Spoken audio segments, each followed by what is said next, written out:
Good morning friends, જય માતાજી બધાને. તમામ મિત્રોનું ટ્રેસ્ટેક ઓનલાઈન એજ્યુકેશનમાં સ્વાગત છે. આજે આપણે સીટેટ પેટર્ન મોડેલ ક્વિઝની બીજી ભાગ 2 એટલે કે બીજો ટેસ્ટ લઈને આવી ગયા છીએ. તો તમામ મિત્રો ધ્યાનથી છેલ્લે સુધી આ લેક્ચર જોઈશું, જેથી કરીને આવનારી ટેટ 1ની પરીક્ષામાં આપણને ક્યાંક ઉપયોગી થાય. ચલો તો આપણે શરૂ કરીએ. કયા વિકાસના સિદ્ધાંત મુજબ વિકાસ એ વ્યક્તિના આંતરિક અને બાહ્ય પરિબળોની જટિલ આંતરક્રિયાનું પરિણામ છે? ઓપ્શન એ વૈયક્તિક તફાવતનો સિદ્ધાંત, બી સહસંબંધનો સિદ્ધાંત, સી સતત વિકાસનો સિદ્ધાંત અને ડી આનુવંશિકતા અને પર્યાવરણની આંતરિક ક્રિયાનો સિદ્ધાંત. ચાલો તો આપણે શરૂ કરી દઈએ આપણે આજનું સેશન. તો જે પણ મિત્રો આ સેશન જોઈ રહ્યા છે એ તમામ મિત્રો જવાબ આપવાનો પ્રયત્ન કરશો. તમામ મિત્રો જે ટેટ 1ની પરીક્ષાની તૈયારી કરી રહ્યા છે એ તમામ મિત્રો સુધી આ સેશનને શેર કરીશું.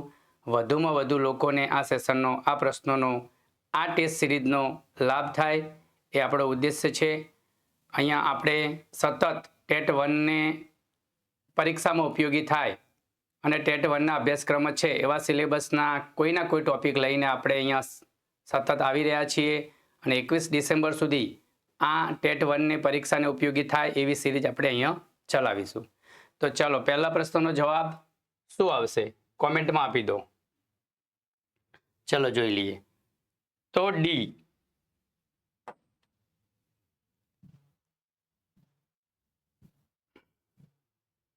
ચાલો આપણો જવાબ છે ડી, આનુવંશિકતા અને પર્યાવરણની આંતરિક ક્રિયાનો સિદ્ધાંત.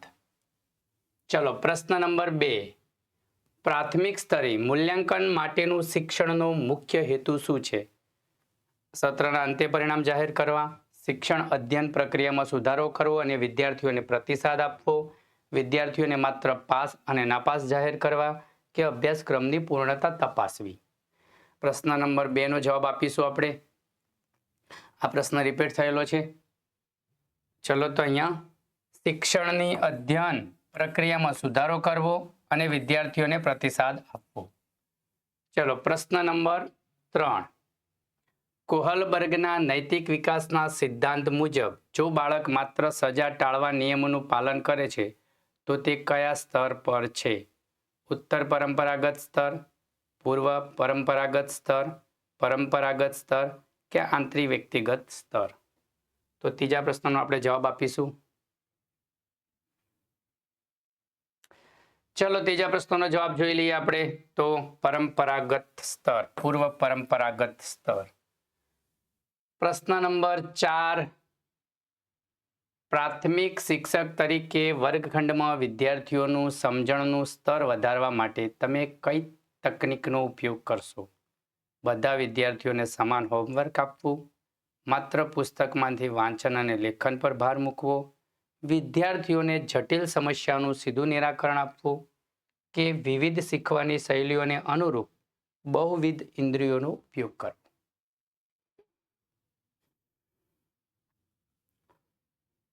ચલો આપણે ચોથા પ્રશ્નનો જવાબ કમેન્ટ બોક્સમાં આપીશું, જેથી કરીને આપણને ખબર પડે કે આપણને કેટલા પ્રશ્નો આવડે છે. વિવિધ શીખવાની શૈલીઓને અનુરૂપ બહુવિધ ઇન્દ્રિયોનો ઉપયોગ કરવો. ચલો પ્રશ્ન નંબર 5, શિક્ષણ શાસ્ત્રમાં રચનાત્મક અભિગમનો મુખ્ય સિદ્ધાંત શું છે? ઓપ્શન એ જ્ઞાનને તબક્કાવાર રીતે વ્યાખ્યાયિત કરવું, વિદ્યાર્થીઓ તેમના અનુભવોના આધારે જ્ઞાનનું સક્રિયપણે નિર્માણ કરે છે, સી શિક્ષક દ્વારા આપવામાં આવેલ જ્ઞાનને યાદ રાખવું અને ડી સજા અને પુરસ્કાર દ્વારા ઇચ્છિત વર્તન શીખવવું. ચલો ભાઈ આપણે પાંચમા પ્રશ્નનો જવાબ જોઈ લઈએ. તો પાંચમા પ્રશ્નનો જવાબ છે બી, વિદ્યાર્થીઓ તેમના અનુભવોના આધારે જ્ઞાનનું સક્રિયપણે નિર્માણ કરે છે. વિદ્યાર્થી જ્ઞાનનો નિર્માતા છે.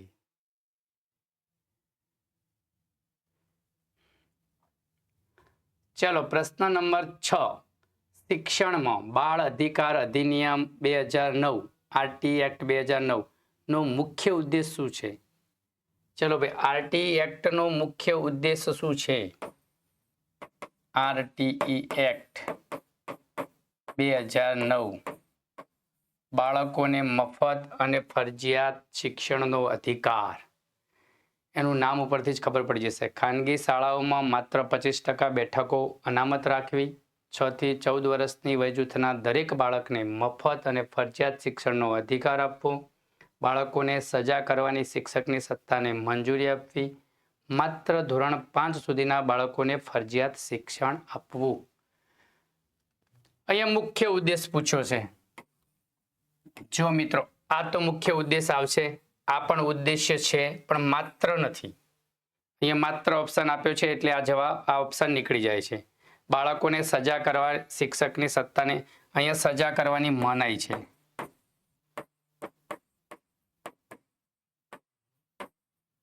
ચલો ભાઈ, આરટીઈ એક્ટની કઈ કલમમાં, આરટીઈ એક્ટની કઈ કલમમાં બાળકોને શારીરિક કે માનસિક ત્રાસ આપવા ઉપર પ્રતિબંધ છે? એ તમારે જણાવવાનું છે. તો કલમ 17. કલમ 17 શું કહે છે? કે બાળકોને શારીરિક કે માનસિક સજા ઉપર પ્રતિબંધ છે. ચલો, ટ્યુશન ઉપર પ્રતિબંધ, ખાનગી ટ્યુશન પ્રથા, ટ્યુશન પર પ્રતિબંધ અથવા ટ્યુશન કરી શકે નહીં. શિક્ષક જે ગવર્મેન્ટ જોબ કરે છે એ શિક્ષક ટ્યુશન કરી શકે નહીં. એ આરટીઈની કઈ કલમમાં ઉલ્લેખ કરેલો છે?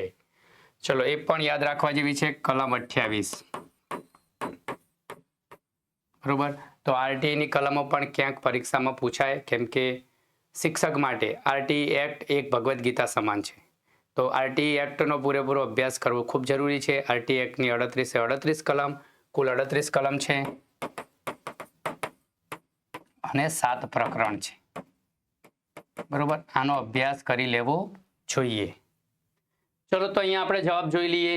પ્રશ્ન નંબર 6 નો શું જવાબ આવે છે? તો બી, એનો મુખ્ય ઉદ્દેશ 6 થી 14 વર્ષની વય જૂથના દરેક બાળકને મફત અને ફરજિયાત શિક્ષણનો અધિકાર આપવો. આરટી એક્ટનું પૂરું નામ જ પણ એ છે કે 6 થી 14 વર્ષના બાળકને મફત અને ફરજિયાત શિક્ષણ આપવાનો અધિકાર. ક્યારે અમલમાં આવ્યું ભાઈ આરટીઈ?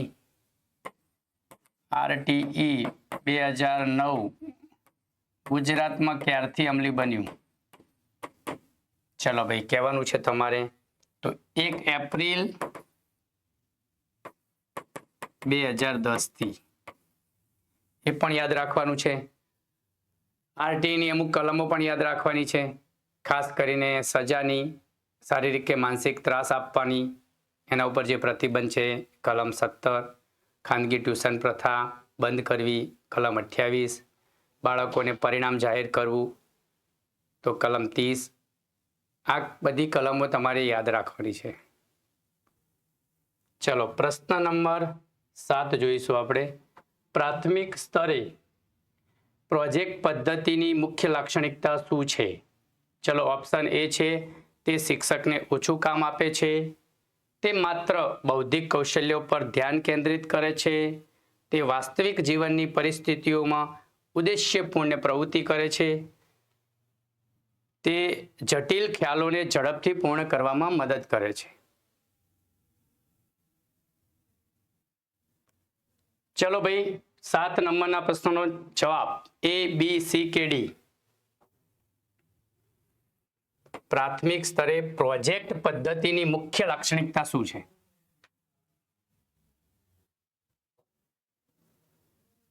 ચલો, જવાબ જોઈ લઈએ આપણે.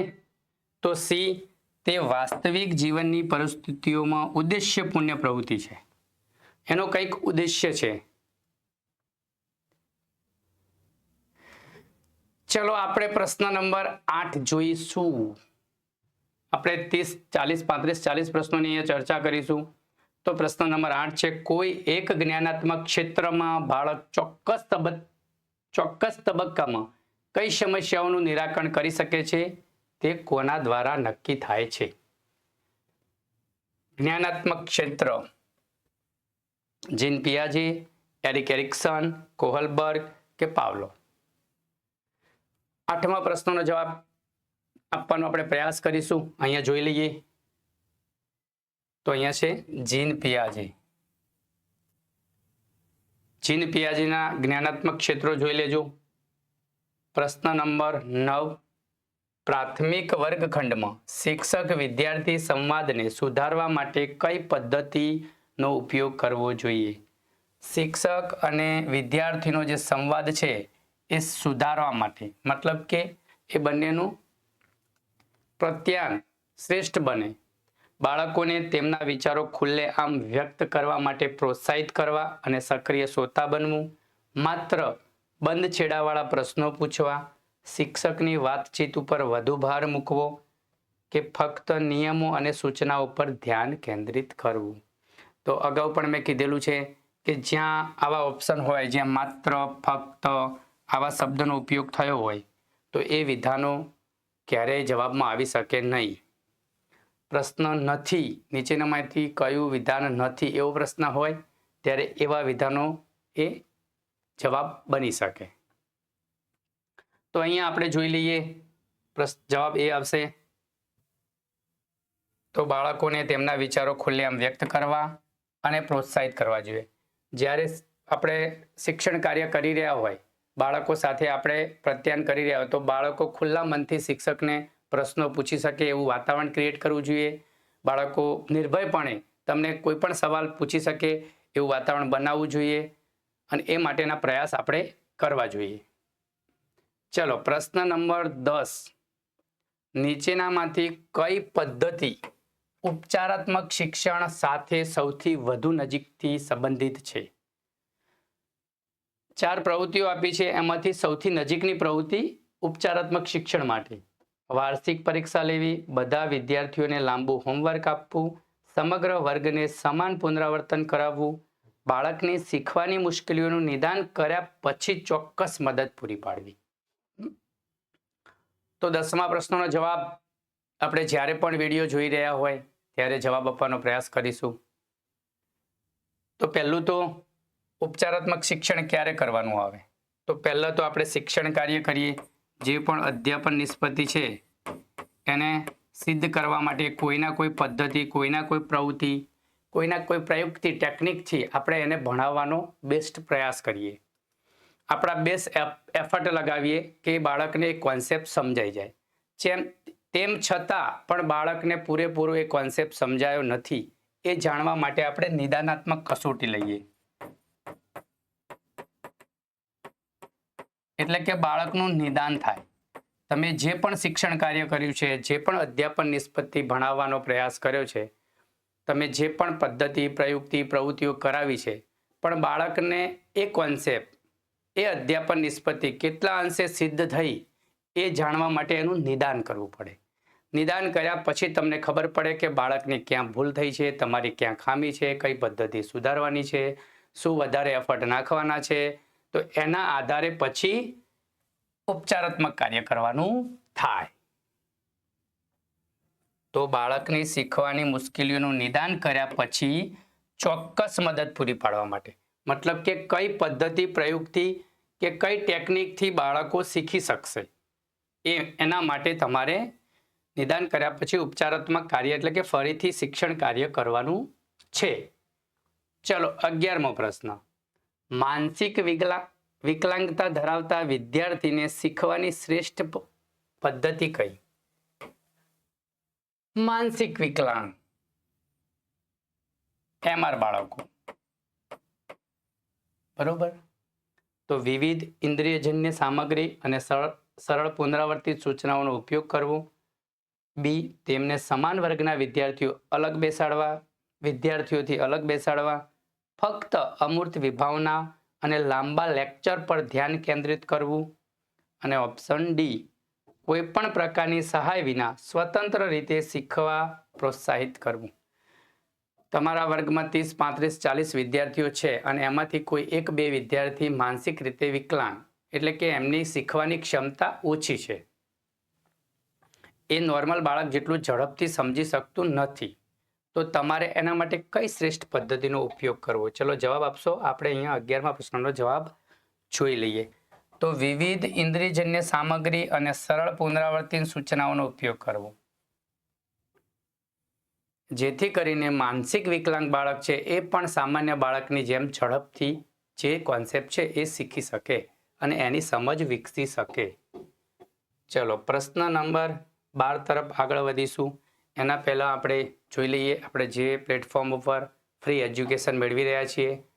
તો જે પણ મિત્રો આ લેક્ચર જોઈ રહ્યા છે, જે પણ મિત્રો ટેટ 1ની કે કોઈ પણ સ્પર્ધાત્મક પરીક્ષાની તૈયારી કરી રહ્યા છે અને એમને પરીક્ષામાં ઉપયોગી થાય એવું ફ્રી કન્ટેન્ટ જોઈતું હોય તો ટેસ્ટ ટેક ઓનલાઈન એજ્યુકેશન આપણી યુટ્યુબ ચેનલ છે.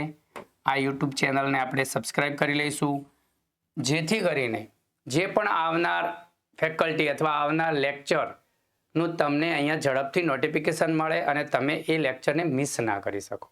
મતલબ કે એ છૂટી ના જાય અને તમને નવું ને નવું જ્ઞાન મળે.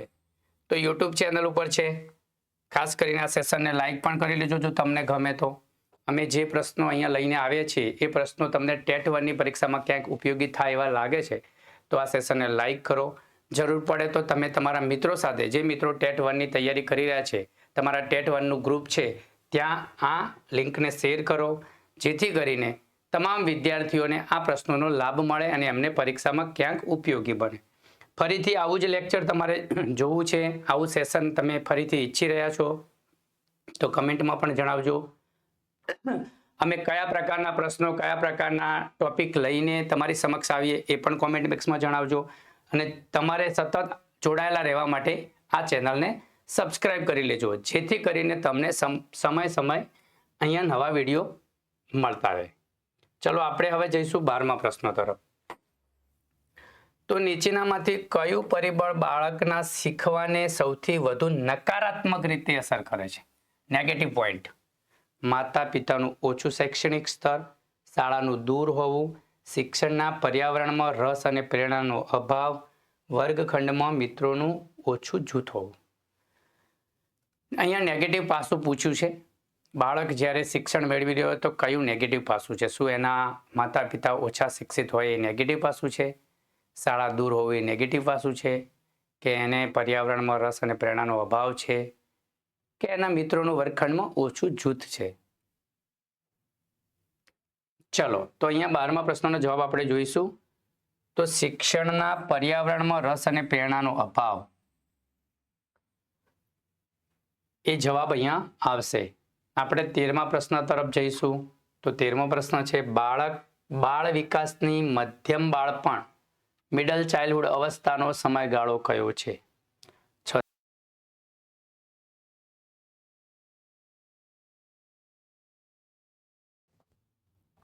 મધ્યમ બાળપણ બાળ વિકાસની દ્રષ્ટિએ. ચલો ભાઈ, આપણે આ જે મિત્રો અત્યારે આ રેકોર્ડેડ સેશન છે પણ જ્યારે પણ જોઈ રહ્યા હોય તો તમે કમેન્ટ કરીને પ્રશ્નોનો જવાબ આપવાનો પ્રયાસ કરશો, જેથી કરીને જે પ્રશ્ન 40-50 પ્રશ્નો અહીંયા લઈને આવ્યા છીએ એમાંથી તમારા કેટલા પ્રશ્નો સાચા પડે તમે એનાલિસિસ કરી શકો અને કયા ટોપિકને તમારે હજી વધારે સમય અને વધારે મહેનતની જરૂર છે એ તમને ખબર પડે. તો 6 થી 12 વર્ષ એ મધ્યમ બાળપણ અવસ્થાનો સમયગાળો છે. 14મો પ્રશ્ન, લેવ વાયગોત્સ્કીના મતે બાળકને આ જ્ઞાનાત્મક વિકાસમાં સૌથી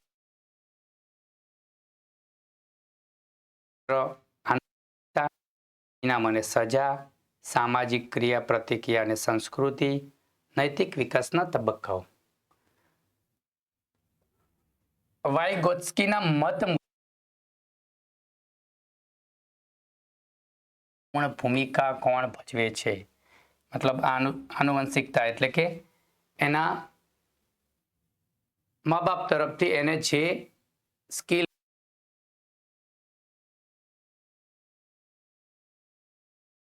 છે કે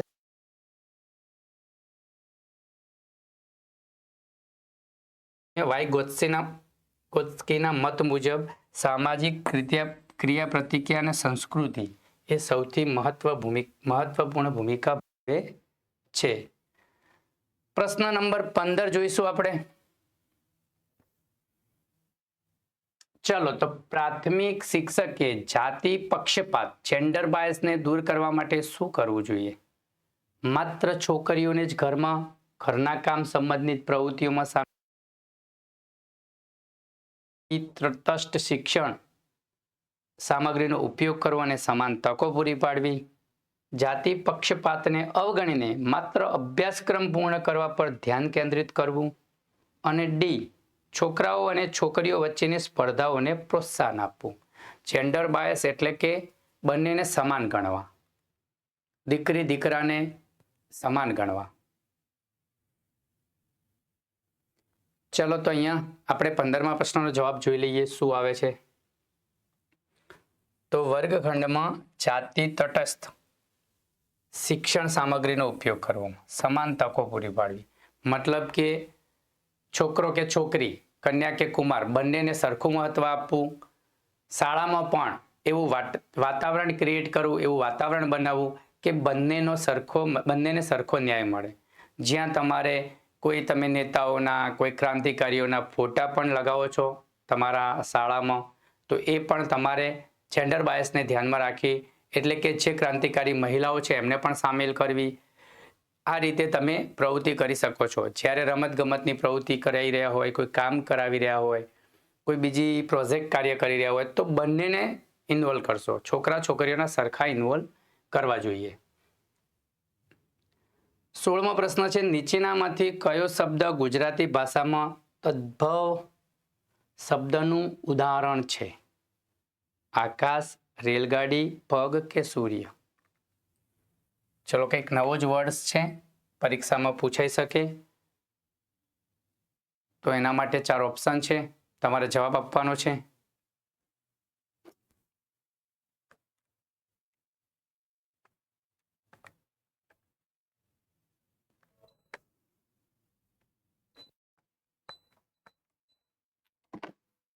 તો જોઈ લઈએ 16મા પ્રશ્નનો આન્સર, પગ. ચલો, 17મો પ્રશ્ન જોઈશું આપણે. નીચેનામાંથી કયું વાક્ય વિભક્તિના ત્રીજા પ્રત્યયનો સાચો ઉપયોગ દર્શાવે છે? રામ ઘર જાય છે, સીતા પેનથી લખે છે, ટેબલ પર પુસ્તક છે, તેણે રામને બોલાવ્યો. ચલો ભાઈ, 17મા પ્રશ્નનો જવાબ આપણે આપવાનો પ્રયાસ કરીશું કોમેન્ટ બોક્સમાં, જેથી કરીને તમારા જ્ઞાનની ચકાસણી પણ અહીંયા થાય. ચલો, 17મો પ્રશ્ન જોઈ લઈએ. તો સીતા પેનથી લખે છે, ત્રીજા પ્રત્યય. 18મો પ્રશ્ન જોઈશું.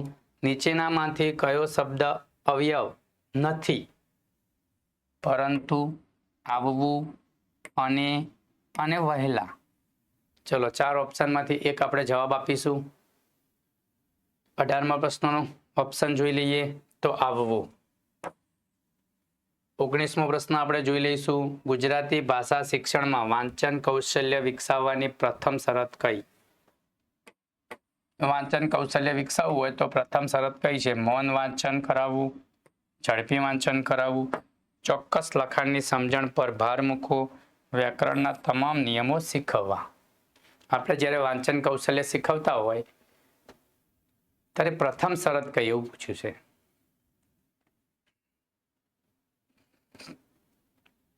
જોઈ લઈએ. વાંચન કૌશલ્ય, લેખન કૌશલ્ય, ઝડપી વાંચન કરાવવું. પહેલું તો એ ધીરે ધીરે વાંચતો હોય, અક્ષર વાંચતો હોય, શબ્દ વચ્ચે બ્રેક લેતો હોય, તો એ ઝડપથી વાંચતો શીખે. પછી વાંચન કૌશલ્યમાં એ જે વાંચે છે એ સમજે છે કે કેમ, મતલબ કે અર્થગ્રહણ ઉપર ભાર મૂકવો. વાંચન કૌશલ્યના સ્ટેપ, લેખન કૌશલ્યના સ્ટેપ શીખી લેવા, જોઈ લેવા. ચલો, 20મો પ્રશ્ન છે. નીચેનામાંથી કયો શબ્દ ચોથી વિભક્તિનો સાચો અર્થ દર્શાવે છે? કાર્યનું સાધન, અલગ થવાનો ભય, ભાવ, જેના માટે ક્રિયા કરવામાં આવી હોય એ, કે સ્થળ, લોકેશન? 20મો પ્રશ્નનો જવાબ આપણે આપીશું.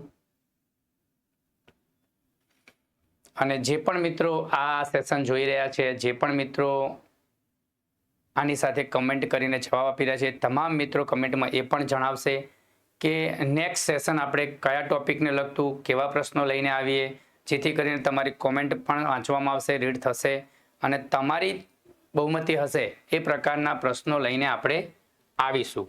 તો 20મા પ્રશ્નનો જવાબ જોઈ લઈએ. જેના માટે ક્રિયા કરવામાં આવી હોય એને ચોથી વિભક્તિ કહેવાય. જેના માટે ક્રિયા કરવામાં આવી હોય. 21મો પ્રશ્ન. નીચેનામાંથી કયું જોડકું સમાસ અને તેના પ્રકારની દ્રષ્ટિએ સાચું છે? તો અહીંયા સમાસ આપેલા છે અને એનું ઉદાહરણ આપેલું છે. એમાંથી કયું સાચું છે? મતલબ કે 3 ખોટા છે, એક સાચું છે. રંગમંચ ઉપપદ સમાસ, માતા પિતા દ્વિગુ સમાસ, પંચવટી દ્વિગુ સમાસ અને અજાત શત્રુ કર્મધારય સમાસ. જ્યારે આપણે ગુજરાતી વિષય ભણાવતા હોય 1 થી 5ના ટીચર બનવાનું હોય તો તમામ વિષયો શીખવા જોઈએ. તો ગુજરાતી પણ ભાષા સાથે ગુજરાતી વ્યાકરણના કોન્સેપ્ટ, સમાસ છે, અલંકાર છે, છંદ છે, જોડણી છે, વિભક્તિ છે, નામ પદ સર્વનામ, આ બધું જ શીખવું જરૂરી છે. ચલો તો જોઈ લઈએ 21મા પ્રશ્નનો જવાબ. પંચવટી દ્વિગુ સમાસ. આ ખોટું છે, સાચું છે.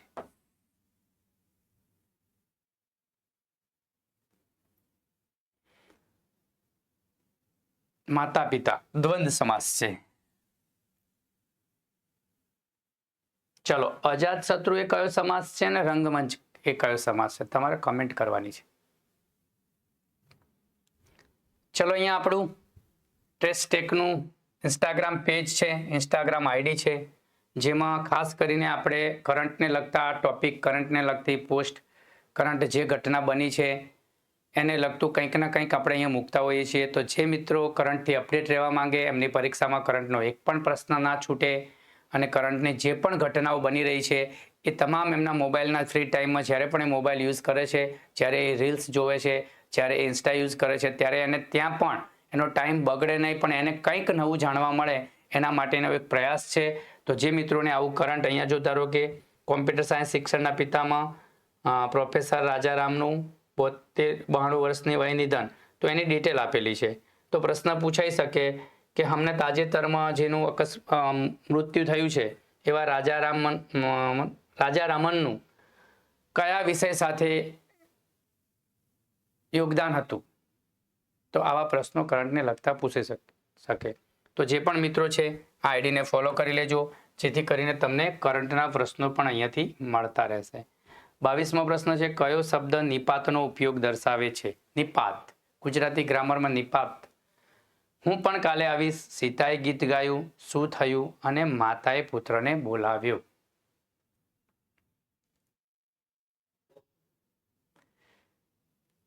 તો આપણે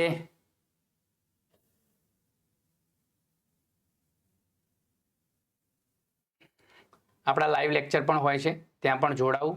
ત્યાં તમને લાઈવ કોમેન્ટ કરવા માટે હું પણ કાલે આવીશ, તો ત્યાં તમે લાઈવ કોમેન્ટ કરીને મારી સાથે જોડાઈ શકો છો. આપણું લાઈવ સેશન જ્યારે હોય ત્યારે તમને નોટિફિકેશન મળી જશે. ટેસ્ટેક ઓનલાઈન એજ્યુકેશનની યુટ્યુબ ચેનલને તમે સબસ્ક્રાઇબ કરી લેશો, જેથી કરીને જ્યારે પણ લાઈવ લેક્ચર હશે, ડિસ્કસ કરવાની હશે, કોઈ નોટિફિકેશન જાહેર થશે, કોઈ નવી ભરતી આવી રહી હશે, તો એની અપડેટ ત્યાં તમને મળશે. એને ટોટલી માહિતી તમને મળશે. સાથે સાથે કઈ પરીક્ષા માટે કયું કન્ટેન્ટ વાંચવું, કઈ બુક વાંચવી, શું વાંચવું, શું ના વાંચવું, કઈ રીતે પરીક્ષાની તૈયારી કરવી, તો આ તમામ માહિતી આ ટેસ્ટેક ઓનલાઈન એજ્યુકેશન ઉપર આપણે શોર્ટ્સ વિડીયો અને યુટ્યુબના માધ્યમથી તમારી સાથે ક્યાંક ને ક્યાંક મદદરૂપ થતા રહીશું. ચલો ભાઈ, 23મો પ્રશ્ન છે. નીચેનામાંથી કયું જોડકું રૂઢિપ્રયોગની દ્રષ્ટિએ સાચું નથી? જો આવા પ્રશ્નો વાંચતા હોય ને ત્યારે બહુ ધ્યાન રાખવાનું. સાચું છે, સાચું નથી. પાણીમાં બેસવું, ખૂબ જ દુઃખી થવું. પગ મૂકવો, કાયમી વસવાટ કરવો. કાન પકડવા, ભૂલ કબૂલ કરવી. આંખ ઉઘડવી, સમજણ આવવી. આમાંથી 3 સાચા છે અને 1 ખોટું છે. તો રૂઢિપ્રયોગની દ્રષ્ટિએ મતલબ કયું વિધાન ખોટું છે? સાચું નથી, મતલબ ખોટું છે. તો જોઈ લો મિત્રો, અહીંયા પગ મૂકવો એટલે કાયમી વસવાટ કરવો એ ખોટું છે. પાણીમાં બેસવું એટલે ખૂબ દુઃખી થવું સાચું છે. કાન પકડવા એટલે ભૂલ કબૂલ કરવી સાચું છે. અને આંખ ઉઘડવી એટલે સમજણ આવી એ પણ રૂઢિપ્રયોગ સાચો છે. તો અહીંયા આપણે 24મા પ્રશ્ન તરફ આગળ વધીશું. નીચેનામાંથી કયો શબ્દ ભાવે કૃદંત નું ઉદાહરણ છે? અહીંયા આપણે પદ્ધતિશાસ્ત્રને લગતા પ્રશ્નોની સાથે સાથે કેટલાક વ્યાકરણના પ્રશ્નો પણ છે. મતલબ અહીંયા તમામ પરીક્ષામાં પૂછાય એવા કોન્સેપ્ટને આવરી લઈને મિક્સ ટેસ્ટ સિરીઝ બનાવેલી છે, જે ખાસ કરીને આપણો અભ્યાસક્રમ બદલાયો સીટેટને પેટર્નને ફોલો કરી રહ્યો છે. ત્યારે સીટેટની પરીક્ષામાં જેવા પ્રશ્નો પૂછાઈ રહ્યા છે, જે પ્રકારનું કન્ટેન્ટ આવી રહ્યું છે, એ કન્ટેન્ટ એ પ્રશ્નો આપણે લઈને અહીંયા આવી રહ્યા છીએ, જેથી કરીને તમને કોઈને કોઈ રીતે અહીંયા ફાયદો થવો જોઈએ. તમે કલાક દોઢ કલાક અમારી પાછળ અહીંયા વિડીયો જોવો છો, સમય તમારો કિંમતી સમય અહીંયા આપો છો, તો એ તમારા સમયનો સદુપયોગ થાય એવો અમારો પ્રયાસ રહેશે. ચલો 25મો પ્રશ્ન છે, ભાષા શિક્ષણમાં મોટેથી વાંચન કરાવવાનો મુખ્ય હેતુ શું? મોટેથી વાંચન કરાવવાનું. મૌન વાંચન અને મોટેથી વાંચન બંનેના અલગ અલગ ફાયદા ગેરફાયદા હોય. મૌન વાંચનના શું ફાયદા થાય અને મોટેથી વાંચનના શું ફાયદા થાય, એનો હેતુ શું છે? મોટેથી વાંચન કેમ કરાવવું જોઈએ ભાઈ? તો પાઠ્યપુસ્તકને ઝડપથી પૂર્ણ કરવું, બધા જ વિદ્યાર્થીઓને વ્યાકરણના નિયમો યાદ કરાવવા, બાળકોને નિષ્ક્રિય બેસાડવા, વિદ્યાર્થીઓની ઉચ્ચારણની ભૂલો અને અવાજની સ્પષ્ટતા સુધારવી. અહીંયા તમને ખબર પડી જાય મોટેથી વાંચન કરાવવાનો મુખ્ય હેતુ શું છે કે બાળક શબ્દને યોગ્ય રીતે ઉચ્ચાર કરે, એ આરો અવરો સાથે વાંચે છે કે કેમ, જ્યાં ઉદ્ગાર ચિહ્નો, પ્રશ્નાર્થ ચિહ્ન કે જ્યાં વિરામ ચિહ્નો છે એનો ઉપયોગ થાય છે કે કેમ, એ વાંચનમાં ક્યાં અટકવું, ક્યાં વધવું આગળ, એને પ્રોપર લાઈન ઉપર લઈ જવા માટે મોટેથી વાંચન શીખવવું જોઈએ. તો આપણો અહીંયા ડી જવાબ આવશે. ચલો 26મા પ્રશ્ન તરફ આપણે આગળ વધીશું. નીચેનામાંથી જોડકું સંધિ વિચ્છેદની દ્રષ્ટિએ સાચું છે? સંધિ છૂટી પાડો, સંધિ જોડો, સંધિ છૂટી પાડો, આવા પ્રશ્નો ક્યાંક પૂછાય. પવિત્ર, પો વત્તા ઈત્ર, અત્યંત, અતિ વત્તા યંત, મહર્ષિ, મહા વત્તા ઈશી, ઈર્ષિ અને ચિત્રકાર, ચિત્ર વત્તા કર. શું સાચું છે? એમાં 3 ખોટા છે ને 1 સાચું છે. તો તમારે સાચું જોડકું કહેવાનું છે. ચલો જોઈ લઈએ સાચું જોડકું કયું છે. તો પવિત્રની સંધિ સાચી છૂટી પાડેલી છે. જો યાદ રાખજો, ક્યારેક પૂછાય તો. પો વત્તા ઈત્ર, અહીંયા અપવાદ જેવા હશે, અઘરા શબ્દો હશે, અઘરા હશે એવા શબ્દોને અહીંયા પસંદ કરવામાં આવ્યા છે, જેથી કરીને પરીક્ષામાં ક્યાંક પૂછાય તો તમારાથી ભૂલ ના થાય. 27મો પ્રશ્ન છે, કયા વાક્યમાં સંયુક્ત ક્રિયાપદનો ઉપયોગ થયો છે? સંયુક્ત ક્રિયાપદ. તેણે ચોપડી વાંચી, બાળક રમી રહ્યું છે, ચોર પોલીસથી ભાગી ગયો, તેણે સવારે ચા પીધી અને છાપું વાંચ્યું. એકદમ ઇઝી છે. સંયુક્ત ક્રિયાપદનો ઉપયોગ ક્યાં થયો છે? ચલો જોઈ લઈએ ફટાફટ. તો બાળક રમી રહ્યું છે.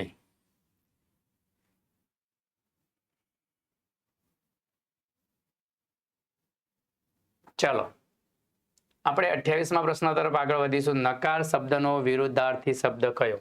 નકાર, વિરોધ, સ્વીકાર, નામંજૂર કે નકારાત્મક? નકાર શબ્દનો વિરોધાર્થી શબ્દ કયો છે? A, B, C કે D? ચલો ફટાફટ કમેન્ટમાં જણાવી દો 28મા પ્રશ્નનો જવાબ. તો સ્વીકાર, મતલબ નકાર એટલે નકારવું, તિરસ્કાર કરવો, તો સામે સ્વીકારવું.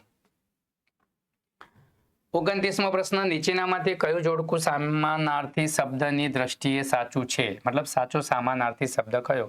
જ્ઞાન અજ્ઞાન, સમુદ્ર સાગર, પથ્થર લાકડું, રાત્રિ દિવસ. આ પણ બહુ ઇઝી પ્રશ્ન છે. જવાબ તમામ મિત્રોને જવાબ આવડવો જોઈએ. તો અહીંયા સમુદ્ર અને સાગર. બીજા બધા શું છે? ક્યાંક વિરોધી શબ્દ છે તો ક્યાંક અલગ પડતા શબ્દો છે. ચલો મિત્રો, અહીંયા આપણું ટેલિગ્રામ ચેનલનું પોસ્ટર આવી ગયું છે. ટેલિગ્રામ જે અત્યારે તૈયારી કરતા વિદ્યાર્થીઓ માટે ખૂબ જ ઉપયોગી સોશિયલ પ્લેટફોર્મ છે, જ્યાં તમને અહીં અમારી ટેલિગ્રામ testtrack.in છે, જે તમે જોઈન કરશો તો તમને શું ફાયદા થશે? હજારો પ્રકારનું કન્ટેન્ટ મોબાઈલમાં આવી રહ્યું છે, જે તમને ડિસ્ટ્રેક્ટ કરી રહ્યું છે, જે તમારી પરીક્ષાને અથવા તો તમે જે દિશામાં ચાલી રહ્યા છો ત્યાંથી તમને ભટકાવી રહ્યું છે. અમારા જે પણ સોશિયલ મીડિયાના પ્લેટફોર્મ છે એ તમને સહી દિશામાં લઈ જવા માટે છે. પછી ઇન્સ્ટાગ્રામ હોય, યુટ્યુબ ચેનલ હોય, ફેસબુક હોય, ટેલિગ્રામ હોય કે કોઈ પણ પ્લેટફોર્મ છે, ત્યાં તમે જ્યારે પણ મોબાઈલનો ઉપયોગ કરો છો અને તમારું ત્યાં ક્લિક થાય છે તો તમને ત્યાં કંઈક ના કંઈક જાણવા મળશે. તો આપણી ટેલિગ્રામ ચેનલ છે ત્યાં દરરોજ ક્વિઝ આવે છે, તો ત્યાં તમે પ્રશ્નોના જવાબ આપી શકો છો. સાથે સાથે કરંટને લગતી માહિતી આવે છે, જે પણ પરીક્ષા આવવાની છે, જે પરીક્ષાની કેટલી જાહેરાત જગ્યાઓ છે, તો એને લગતી માહિતી અપડેટ અહીંયા અમે આપતા હોઈએ છીએ. તો જે પણ મિત્રો એક જ દિશામાં એ મોબાઈલનો ઉપયોગ કરે તો પણ એને પરીક્ષામાં ફાયદો થાય. એનો સ્ક્રીન ટાઈમ, મોબાઈલનો સ્ક્રીન ટાઈમ પણ એનું એક પરીક્ષા માટે એફર્ટ સાબિત થાય, એના માટે તમે આવા અમારા જે પણ પ્લેટફોર્મ છે ટેસ્ટ ટ્રેકના, એ તમામ તમે જોઈન કરી લેજો, જોડાઈ જજો. તમને સતત ત્યાંથી સારી માહિતી મળશે, જ્ઞાન મળશે અને પરીક્ષાની અપડેટ મળશે. ચાલો 30મા પ્રશ્ન તરફ આગળ વધીએ. ગુજરાતી ભાષા શિક્ષણમાં પુસ્તકાલયનો ઉપયોગ કરવાનો હેતુ શું છે? લાઇબ્રેરીનો ઉપયોગ કેમ કરવો જોઈએ? બધા વિદ્યાર્થીઓને એક જ પુસ્તક વાંચવા કહેવું. વિદ્યાર્થીઓમાં સ્વતંત્ર વાંચન કૌશલ્ય અને જ્ઞાનનો વિસ્તાર કરવો. વ્યાકરણના નિયમો શીખવવા માત્ર પુસ્તકોનું રટણ કરવા માટે. લાઇબ્રેરીમાં તો અત્યારે તમે પણ બધા લાઇબ્રેરીમાં જઈ રહ્યા છો. જે આપણે અત્યારની આધુનિક લાઇબ્રેરીઓ છે એ ફક્ત ને ફક્ત તમને ત્યાં સુવિધાઓ પૂરી પાડે છે. લાઇબ્રેરીનો મિનિંગ છે જ્યાં બહુ બધા પુસ્તકો હોય, તમે તમારા પસંદગીના પુસ્તકો ત્યાં લઈને વાંચી શકો. પણ અત્યારે ડિસ્ટર્બ ના થવાય, ઘરે રીડિંગ કરતા હોય તો તેના માટે આપણે લાઇબ્રેરી જઈએ છીએ, જે ફક્ત ને ફક્ત આપણને સુવિધા પૂરી પાડે છે. ત્યાં પુસ્તકો આપતા નથી. અહીંયા પુસ્તકોવાળી લાઇબ્રેરી એટલે કે પુસ્તકાલય. ચલો અહીંયા બધાનો જવાબ આવી જ ગયો હશે, કોમેન્ટ કરી જશે અને સાચો જ જવાબ હશે. સ્વતંત્ર વાંચન કૌશલ્ય અને જ્ઞાનનો વિસ્તાર કરવો. ચલો 31મા પ્રશ્ન તરફ આપણે આગળ વધીશું. ગણિતમાં ક્ષેત્રફળની વિભાવના શીખવવા માટે કઈ શિક્ષણ સામગ્રીનો સૌથી વધુ અસરકારક છે? એરિયા, ક્ષેત્રફળ શીખવવું છે તમારે. શું કરશો તમે? નંબર ચાર્ટ લેશો, બિંદુઓ વાળું કાગળ લેશો, 3D મોડેલ્સ કે બાકસ? કઈ સામગ્રીનો ઉપયોગ કરશો? તમારે બાળકોને ગણિતમાં ક્ષેત્રફળની વિભાવના શીખવી છે તો કઈ સામગ્રી TLM નો ઉપયોગ કરશો? પદ્ધતિઓ પણ ખાસ ધ્યાન રાખજો કે ગણિતના દરેક કોન્સેપ્ટ શીખવા માટે કઈ પદ્ધતિ ઉપયોગમાં લેવી, કઈ પ્રયુક્તિ, કયા TLM, કયા મોડેલ્સ, એ પણ બહુ જરૂરી છે અને અત્યારે આવા પ્રશ્નો પૂછાઈ રહ્યા છે.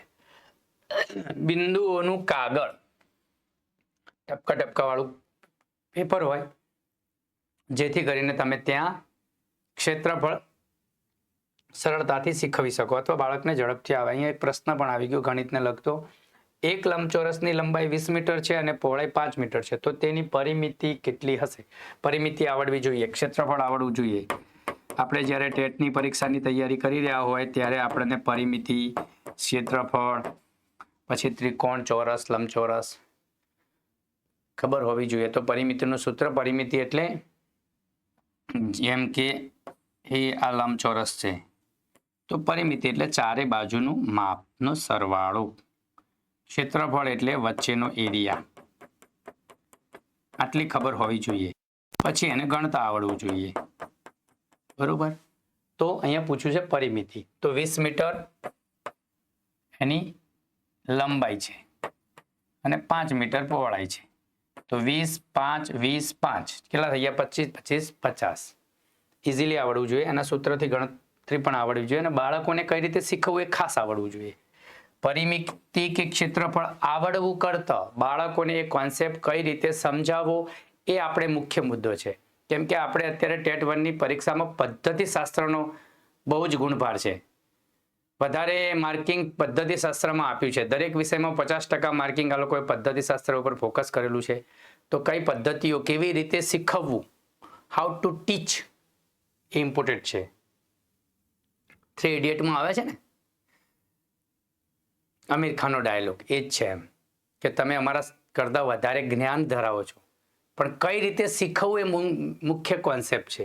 શીખવવાની પદ્ધતિ રટ્ટા મારો તૈયાર કરાવો ને એ બધી ગલત છે. ચલો 33મો પ્રશ્ન જોઈશું. 5મી વિભક્તિનો પ્રત્યય કયો છે? માં, પર, થી, માંથી, ઉપરથી, ને, નો, નીનું, એ, શૂન્ય. 5મી વિભક્તિ ક્યાંક ગુજરાતી વ્યાકરણને લગતા પ્રશ્નો આવે તો એ પણ ક્યાંક આપણને વ્યાકરણ પણ ખબર હોવી જોઈએ. તો અહીંયા પાંચમી વિભક્તિનું છે. તો થી, માંથી, ઉપરથી એ પાંચમી વિભક્તિના પ્રત્યય છે.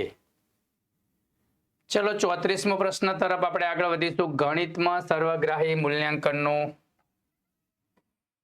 કયા ક્ષેત્રનો સમાવેશ થાય છે? તો આ પણ ઈસી પ્રશ્ન છે. માત્ર શૈક્ષણિક પ્રવૃત્તિઓ, માત્ર જ્ઞાનાત્મક ક્ષેત્ર, માત્ર વાંચન. જો અહીંયા માત્ર આવે ને એટલે નીકળી જાય. અહીંયા જવાબ ઈઝી થઈ જાય એકદમ. જ્ઞાનાત્મક, ભાવાત્મક અને મનોગતિશીલ ક્ષેત્ર. 35મા પ્રશ્ન તરફ આપણે આગળ વધીશું. 12, 15 અને 20 નો લઘુત્તમ સામાન્ય અવયવી શું છે? લસા ગુસા આવડવું જોઈએ.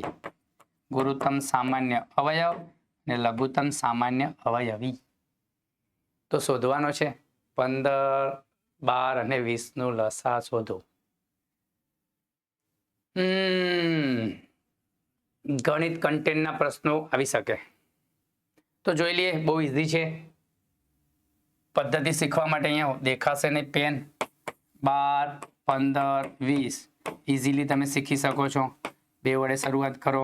6 દુ 12, 15 નથી 10, ફરીથી 2 વડે 3 દુ 6, 2 પંચા 10. ચલો અહીંયા 3, 5 લઈશું. 3 લઈશું પહેલા. 3 એકા 3, 3 પંચા 15, 5 ના 5. તો અહીંયા તમને ઇઝીલી આવડી જશે. તો આનો ગુણાકાર કરશું. 3 પંચા 15, 15 દુ 30 દુ 60. ગુસા પણ આવડવો જોઈએ, લસા પણ આવડવો જોઈએ. લસા શું છે, ગુસા શું છે? ચલો એના પછી 36મા પ્રશ્ન તરફ આપણે આગળ વધીશું. ચલો જવાબ આવી ગયો. ગણિતમાં એકરૂપતાની વિભાવના શીખવવાનો હેતુ શું છે? આવા પદ્ધતિશાસ્ત્રમાં આવા પ્રશ્નો બહુ આવશે. પદ્ધતિશાસ્ત્ર આપણે ના પ્રશ્નો આવશે ને તો આવા પ્રશ્નો આવશે. પૂર્ણાંક સંખ્યાઓનો ખ્યાલ શીખવવો, સંખ્યાઓનો સરવાળો અને બાદબાકી શીખવવી, માત્ર માપનની ક્ષમતા વિકસાવવી અને વિદ્યાર્થીઓને સમાન આકારો અને કદ ધરાવતી વસ્તુઓની તુલના કરવામાં મદદ કરવી. ચાલો 36મા પ્રશ્નનો જવાબ શું આવશે મિત્રો? તો વિદ્યાર્થીઓને સમાન આકારો, તેના કદ ધરાવતી વસ્તુઓની તુલના કરવામાં મદદ કરવી. એકરૂપતાની વિભાવના. 37મો પ્રશ્ન જોઈ લઈએ. નીચેનામાંથી કયો રોગ પ્રોટીન અને કેલરી બંનેની ઉણપના કારણે થાય છે? અહીંયા વિજ્ઞાનનો પ્રશ્ન આવી ગયો. Goitre, scurvy, marasmus, kwashiorkor. ચલો ભાઈ અહીંયા જવાબ આપી દો 37મા પ્રશ્નનો. મેરાસ્મસ. તો અહીંયા વિટામિન અને તેની ઉણપથી થતા રોગો, મિનરલ્સની ઉણપથી થતા રોગો, આવા પ્રશ્નો અગાઉ પરીક્ષામાં પૂછાયેલા છે. મિત્રો અહીંયા આપણી એપ્લિકેશનની જે વાત છે થોડી વાત કરી લઈએ. તો અહીંયા આપણે એક એવું પ્લેટફોર્મ બનાવ્યું છે, એક એવી એપ્લિકેશન બનાવી છે કે જે તમામ પરીક્ષામાં, જે સ્પર્ધાત્મક પરીક્ષાની તૈયારી કરી રહ્યા વિદ્યાર્થીઓ, બધા જ વિદ્યાર્થીઓને ક્યાંક ને ક્યાંક આ ઉપયોગી થાય. ગૂગલ પ્લે સ્ટોર પર જઈ અને ટેસ્ટ ટ્રેક આ લોગોવાળી એપ્લિકેશન ડાઉનલોડ કરી દેજો, ઇન્સ્ટોલ કરી લેજો અને રજિસ્ટ્રેશન કરી લેજો. વિશ્વા ઓનલાઈન એજ્યુકેશન આવું લખેલું છે. શું છે આ એપ્લિકેશનની વિશેષતાઓ? તો અહીંયા અલગ અલગ પ્રકારની ટેસ્ટ સિરીઝ છે. કેવી ટેસ્ટ સિરીઝ છે? તો તમામ બોર્ડને લગતી પરીક્ષાઓ આવે છે એને લગતી કોમ્બો સિરીઝ છે. જેમ કે જીપીએસસી, તો એમાં એસટીઆઈ કે કોઈ પણ જીએસ ક્લાસ 1, 2ની પરીક્ષાની તૈયારીની કરતા હોય વિદ્યાર્થીઓ માટે કોમ્બો ટેસ્ટ સિરીઝ મળી જશે.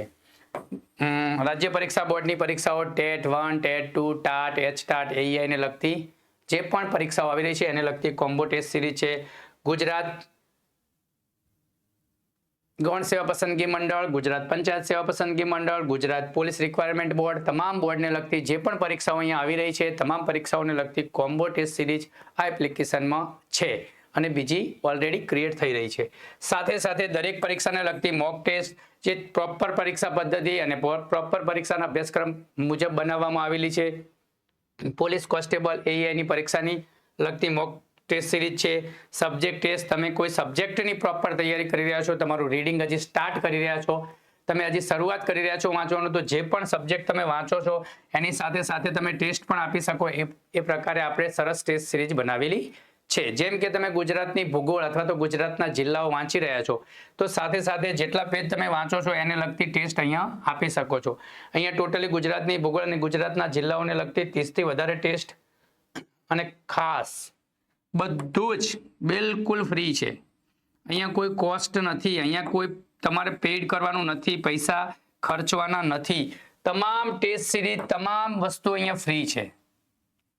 અહીંયા 500 થી વધારે ટેસ્ટ સિરીઝ બિલકુલ ફ્રી છે. 500 થી વધારે ટેસ્ટ સિરીઝ બિલકુલ ફ્રી છે. 15,000 થી વધારે ક્વેશ્ચન તમે બિલકુલ ફ્રીમાં એટેમ્પ્ટ કરી શકો છો. ગુજરાતની ભૂગોળ હોય, ભારતનું બંધારણ, ગુજરાતનો ઇતિહાસ હોય, ભારતની ભૂગોળ, ભારતનો ઇતિહાસ, ગુજરાતનો સાંસ્કૃતિક વારસો, રજાઓ, શિક્ષણ નીતિ, શિક્ષણ પંચો, શિક્ષણ પદ્ધતિ શાસ્ત્ર, કન્ટેન્ટને લગતા કેટલાક પ્રશ્નો, અહીંયા અલગ અલગ ટેસ્ટ સિરીઝ બનાવેલી છે. બિલકુલ મફત છે, બિલકુલ તમારે પેડ કરવાનું નથી. ફક્ત ને ફક્ત ગૂગલ પ્લે સ્ટોરમાં જવાનું છે, ત્યાં ટેસ્ટ ટેક એપ્લિકેશન છે એને ઇન્સ્ટોલ કરવાની છે, એને તમારે રજીસ્ટ્રેશન કરવાનું છે, તમારા ઈમેલ આઈડી અને તમારે પાસવર્ડ જાતે ક્રિએટ કરવાનો છે. પાસવર્ડ ક્રિએટ કરતી વખતે ધ્યાન રાખજો, ત્યાં તમારે આલ્ફાબેટ, સ્મોલ અને કેપિટલ બંને યુઝ કરો, સ્પેશિયલ કેરેક્ટર યુઝ કરો, અને સાથે સાથે નંબરિંગ ડિજિટ સામેલ કરશો એટલે તમારો પાસવર્ડ ક્રિએટ થઈ જશે. પછી અહીંયા અલગ અલગ પરીક્ષાને લગતા તમારા જૂના પેપર, અગાઉ પરીક્ષાઓ લેવાઈ ગઈ છે એ પરીક્ષાને લગતા પેપર પણ અહીંયા મૂકેલા છે. ટેટના પેપર પણ અહીંયા છે, અગાઉ લીધેલી ટેટ, HSTAT, જીપીએસસીને લગતા પેપર, ગુજરાત ગૌણ સેવા પસંદગી મંડળ, ગુજરાત પંચાયત સેવા પસંદગી મંડળ, ગુજરાત પોલીસ ભરતી બોર્ડ, તમામ પરીક્ષાઓ જે પણ બોર્ડ પરીક્ષા લઈ રહ્યા છે તમામના ઓલ્ડ પેપર, મતલબ કે અગાઉ પરીક્ષાઓ લેવાઈ ગઈ છે એના પેપર અહીંયા PDF સ્વરૂપે મૂક્યા છે. તમે ડાઉનલોડ કરી શકો છો, પ્રિન્ટ કાઢી અને વાંચી શકો છો. ઘણું બધું ઈ મટીરિયલ અહીંયા મૂકેલું છે, સ્ટડી મટીરિયલ છે, તમે વાંચી શકો છો. દરરોજનું કરંટ અફેર અહીંયા આવે છે. ખાસ કરીને GCRT, NCERT ના લગતા ક્વેશ્ચન અત્યારે ખૂબ જ પરીક્ષામાં આવી રહ્યા છે. તો ત્યાં GCRT અને NCERT ને લગતા સબ્જેક્ટ વાઇઝ, જેમ કે ધોરણ 6 થી 8, ધોરણ 6 થી ધોરણ 8 સુધીના સામાજિક વિજ્ઞાનના પ્રશ્નો અહીંયા બનાવેલા છે. વિજ્ઞાનને લગતા પ્રશ્નો પણ અહીંયા બનાવેલા છે, ચેપ્ટર વાઇઝ બનાવેલા છે. તો આ બિલકુલ તમામ ટેસ્ટ બિલકુલ ફ્રી છે. એપ્લિકેશનને ડાઉનલોડ કરો, ઇન્સ્ટોલ કરો, રજીસ્ટ્રેશન કરી અને આ બધા જ ટેસ્ટ તમે ફ્રીમાં આરામથી એટેમ્પ્ટ કરી શકો છો. જે આવનારી તમારી કોઈ પણ પરીક્ષાની તમે તૈયારી કરી રહ્યા છો ત્યાં તમને આ મદદરૂપ થશે. તો તમામ મિત્રો આ એપ્લિકેશનનો લાભ લઈ શકો છો. ચલો આપણે આગળ એના પછીના પ્રશ્ન તરફ આગળ વધીશું. જમીન અને પાણીમાં ઝેરી રસાયણોનો નિકાલને કારણે થતા પ્રદૂષણને શું કહેવાય? હવા પ્રદૂષણ, ઉષ્મા પ્રદૂષણ, ભૂમિ અને જળ પ્રદૂષણ કે ધ્વનિ પ્રદૂષણ? પાણીમાં ઝેરી રસાયણોનો નિકાલ, ઈઝી. ચાલો ફટાફટ 38માં પ્રશ્નનો જવાબ આપી દઈશું આપણે. તો ભૂમિ અને જળ પ્રદૂષણ. પહેલો તો પાણીનું પ્રદૂષણ થાય અને પાણી જમીનમાં જાય, જમીનમાં ઉતરે એટલે જમીન પણ આપણી દૂષિત થાય. તો જે પણ ઝેરી રસાયણો નિકાલ કરે છે એ જમીન અને પાણી બંનેને, અહીંયા પ્રશ્નમાં જ પણ જવાબ હતો. નવીનીકરણની ઉર્જા સ્ત્રોતનું ઉદાહરણ કયું છે? રિન્યુએબલ એનર્જી સોર્સ, કોલસો, કુદરતી ગેસ, પેટ્રોલિયમ, સૂર્ય ઉર્જા. તો આ પણ તમને સરળતાથી જવાબ આવડે એવો છે, જે અખૂટ છે. તો ત્યાં જવાબ આવડી ગયો બધાને ઇઝીલી. અખૂટ છે, મફતમાં છે, ઉર્જા ઉત્પન્ન કરો. કયું ભારતીય રાજ્ય સૌથી વધુ સમુદ્ર કિનારો ધરાવે છે અને તેલ ગેસ ક્ષેત્રો માટે જાણીતું છે? મહારાષ્ટ્ર, તમિલનાડુ, ગુજરાત અને આંધ્રપ્રદેશ. 2 પ્રશ્ન છે.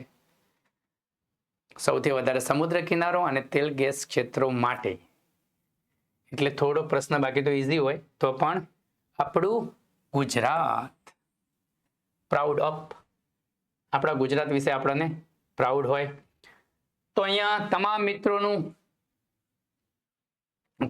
અહીંયા આભાર. આ સેશનને પૂરું જોયું 1 કલાક સુધી. ફરીથી આપણે મળીશું. જય હિન્દ, જય ગરવી ગુજરાત.